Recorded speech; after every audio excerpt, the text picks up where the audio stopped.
crews tell me they'll be out here the remainder of the morning, making sure this fire is completely out before they can even begin to investigate what might have caused it. Earlier, we told you about the damage that these heavy rains tonight caused to the Ply Gem plant here in Rocky Mount, but now we're going to show you what it looks like. Take a look at this. This is what used to be the administrative offices here at the Ply Gem plant, and clearly the heavy rains tonight have brought this roof down. She has also been charged by police for having defective brakes on that tanker truck, and when those brakes failed, this was the result. I'll let you take a look here behind me. Police and fire crews have the parking lot completely closed off. We actually got ushered off the property here so that we can let the fire crews do their job of fighting this fire. And I'll let you get a look at that. The Blacksburg Fire Department has brought in a ladder truck, and that ladder has been extended onto the roof. We're following breaking news this morning out of Milwaukee, Wisconsin. An Amber Alert has been issued in both Minnesota and Wisconsin for a missing child. This is Rob Manch. I am live right now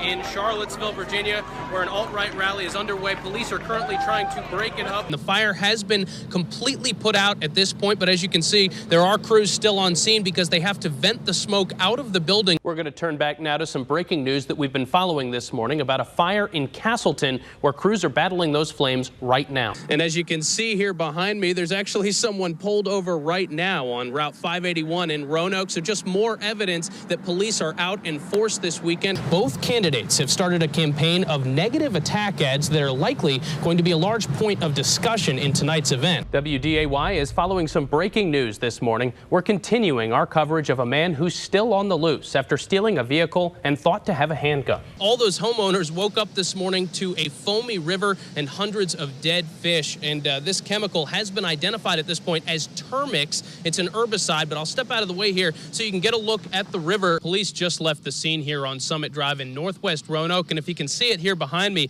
these are the woods where the body was first found.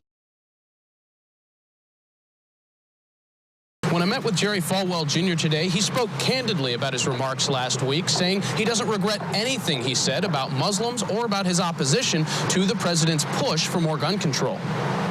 I've always thought if more good people had concealed carry permits, then we could end those Muslims before they walk in and kill them. Jerry Falwell Jr.'s statements urging increased gun ownership have reignited a debate throughout the country on gun control, but it also brought criticism, saying he may have been marginalizing a religion in the process. I asked him Tuesday to clarify his meaning. Why the word Muslim instead of the word perhaps terrorist? I could have, terrorist would have been a good word to use too. I just was referring to those particular people, and they were motivated by their religion, and so it was a relevant term for that particular event. Referring to the terrorists in San Bernardino that murdered 14 people at a Christmas party. Falwell says if someone there had been carrying, the tragedy might have been avoided. Being the leader of the United States' largest Christian university, I asked how he feels guns fit in with his faith. If these terrorists had slapped me on the cheek, I would have turned the other cheek, but that's not what they did.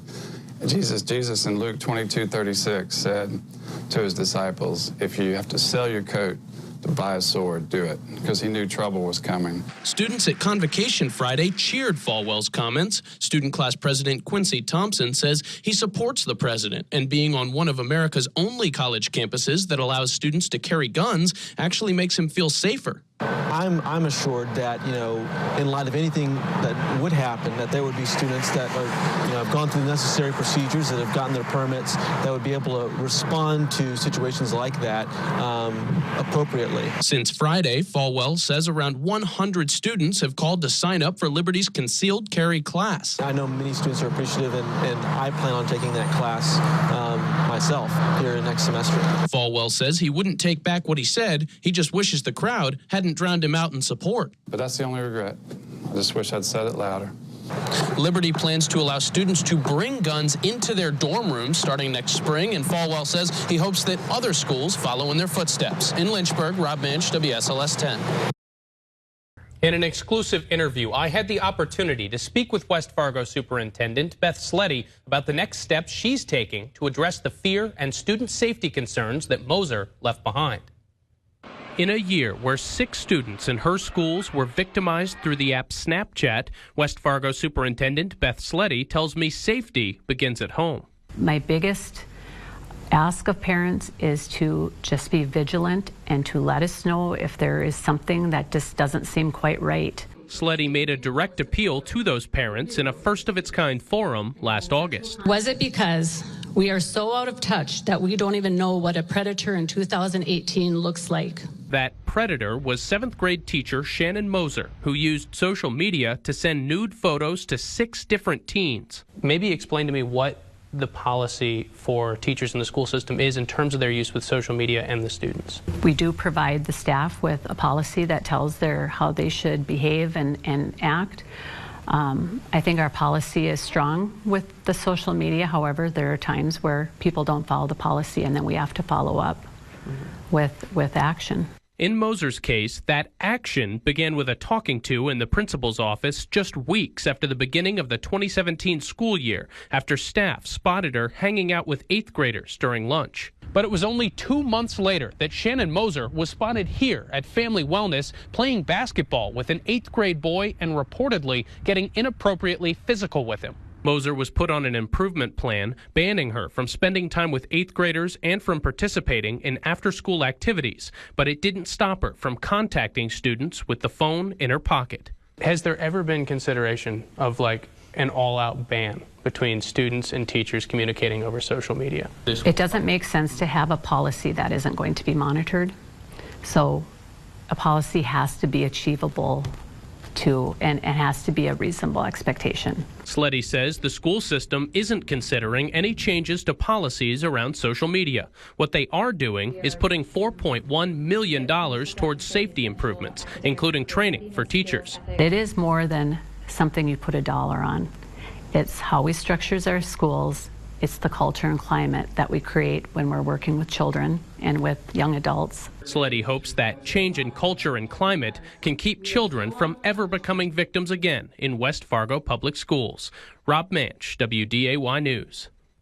West Fargo Schools is continuing to host forums to talk directly with parents about student safety. The next one is on November 14th, starting at 7 o'clock at West Fargo High School. With mass shootings becoming a regular reality in America, gun control is a constant debate. At the same time, a different kind of protection is becoming increasingly popular with consumers. Bulletproof clothing is now a multi-million-dollar industry, so I put some of them to the test. The shooting started just after 2 p.m. These days, it seems anyone could become a mass shooting victim. They happen at concerts, high schools. This week at a Waffle House in Tennessee. Talos Ballistics president Ed Burke says fear is driving business. Right after Parkland, we had a pretty big spike and had a 70% increase in business. Bulletproof apparel is relatively new. WDAY tested out bulletproof backpacks 5 years ago when they first became available. Burke says now they make any kind of clothing imaginable. We've even gone as far as to bulletproof a baby carriage. He says the best sellers these days just look like regular clothing. Does this like surprise you in the way it looks, or is it? Yeah, I thought it would be like a big hefty vest.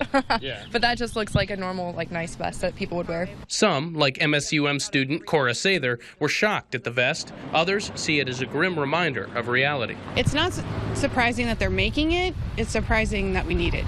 Moorhead resident Jess Jacobson said she needed more answers before investing in something bulletproof. But if I'm going to spend the money on something, is it really going to do its job? I hoped Bill's gun range and a 9mm Glock 17 would help me answer that question. With my photographer ready, we hung up the vest and I took my first shot.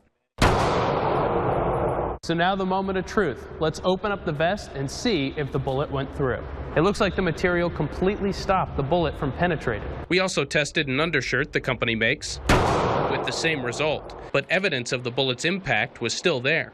As you can see, the bullet struck the material but didn't penetrate, but it did leave an indent in the wood behind it. We emptied more than 20 rounds into each shirt. The only ones that got through missed the plates covering our wooden dummies midsection. The other bullets we recovered ended up like this, flattened by the impact. So the shirts did their job. But at more than $700 for the vest alone, is it a realistic option for everyday people? As a college student, I don't know how affordable that is for me or my peers, but Seeing the way things are going, it would be something I would probably look into. Burke says more and more people are looking into it every day. We're necessary as of today.